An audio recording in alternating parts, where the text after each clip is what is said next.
sa ibang usapin sa Senado, bahagyang nagkaroon ng tensyon sa pagitan ni Senators Raffy Tulfo at Pia Cayetano matapos na magkasagutan ang dalawang senador sa plenaryo ng Senado kahapon. Nagugat ito nang i-call out ni Tulfo sa Senate Minority Leader Alan Peter Cayetano sa hindi pa rin pagbibigay nito ng go signal sa mga minority senators upang maging miyembro ng Senate Committee on Public Services at Senate Committee on Migrant Workers na pinamumunuan ni Tulfo. Ayon sa senador, tila hino-hostage umano ng minority leader ang mga panukalang batas na sana ay natatalakay na sa committee hearings sa oras na mabuo ang mga miyembro nito.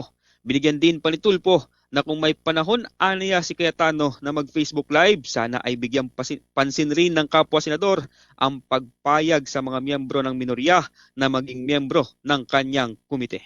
Narito't pakinggan natin ang mga bahagi ng pahayag ni Senator Raffy Tulfo.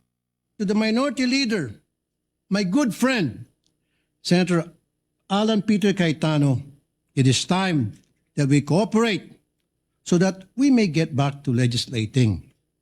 If you have time to go on FB Live, maybe you have time to confirm or give the go signal to your minority members. Kasi Mr. President, pabalik-balik na po yung staff ko sa office ni Senator Peter Alan Cayetano para kumuha raw ng go signal nang sa gayon yung kanyang mga members ay ma-elect na sa committee ko.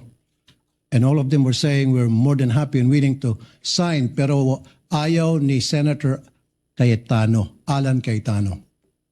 I don't know anong dahilan niya, bakit niya hino-hostage yung pagiging members ng kanyang mga kasamahan sa committee ko. Inalmahan ito ni Senator Pia Cayetano at pinuna ang tinawag niyang pagdadrama ni Tulfo. Aniya, hindi na sana ito dinala pa ni Tulfo sa plenaryo at sa halip ay idinaan na lang sa kanya ang mga naisiparating nito sa nakababata niyang kapatid. Bigyan din niya na sa 19 na taon niyang pagiging senador, hindi umano nangyari sa Senado ang amunay pang-hostage na sinasabi ng kapwa senador. Muli naman itong sinagot ni Tulfo at iginiit na dapat aniyang tumingin muna sa salamin si Senator Pia Cayetano kung sino ang gumagawa ng drama sa Senado dahil ni minsan ay hindi naman niya ito ginawa. Narito't pakinggan natin ang bahagi ng naging pagsagutan ni Senator Pia Cayetano at Raffy Tulfo. Senator Tulfo, madali niyo naman akong tanungin, alam niyo naman kapatid ko si Alan, kung gusto niyo may iparating. Huwag na ho kayo magdrama ng mga pa-hostage. Hindi ho tayo ganito dito. And I certainly hope, that you don't set a precedent kasi I don't know the Senate President to be that way. I don't know the Majority Floor Leader to be that way. He happens to be seated beside the former Senate President. The Minority Floor Leader doesn't happen to be here. I can talk to him. Pag in-ignore niya kayo and the next day, wala pa rin, then sige, sabihin niyo yung gusto niyo. Pero wag naman sanang ganun. Wala ko akong naalalang ganun magsalita dito sa Senate for the 19 years that I've been a senator. Yun lang naman po. Thank you, Mr. Senate President. What's the pleasure of Senator Raffy Tulfo? Sa dilemma, Mr. President, ubusin ko muna yung tawa ko. Never po ako nagdrama dito. Simula nung ako'y maging senador, never ever po ako nagsinungaling, nagdrama rito. Halugugin niyo po yung mga post sa social media.